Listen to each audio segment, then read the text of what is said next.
Asmin Durčić, iako nije postao deo elite, svojom pojavom i vezama sa učesnicima ovog realitija privlači pažnju javnosti.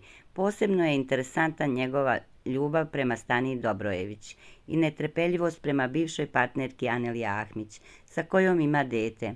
Njegovi stavovi i reakcije na Anelinu vezu sa Markom Janjuševićem Janjašem su predmet velike pažnje. Asmin Durčić će uskoro gostovati kod Osmana Karića na TikTok live-u, gdje će imati priliku da iznese svoje mišljenje o Aneli i Janjošu. Datum gostovanja još uvijek nije potvrđen, ali se najavljuje uskoro. U objavi koja je privukla pažnju javnosti, Asmin najavljuje da će izneti pravu istinu o Aneli, nagoveštavajući da će otkriti nešto što će uticati na njen život. Ova najava je izazvala znatiželju kod publike, koja sa nestrpljenjem očekuje Asminovo gostovanje kod Osmana Karića.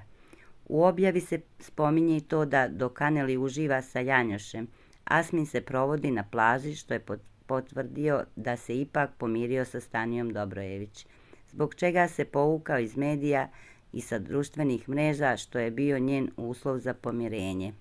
Kako je sada Aneli zvanično u vezi sa Janjošem, mnogi su joj nadelnuli etiketu ljubavnice. Vidjet ćemo šta će Asmin imati da kaže na tu temu i koliko će okrutan da bude po pitanju bivše izabranice, koja je, čini se, totalno zaboravila da je ćerka gleda, pa neretko ima akciju pod pokrivačem.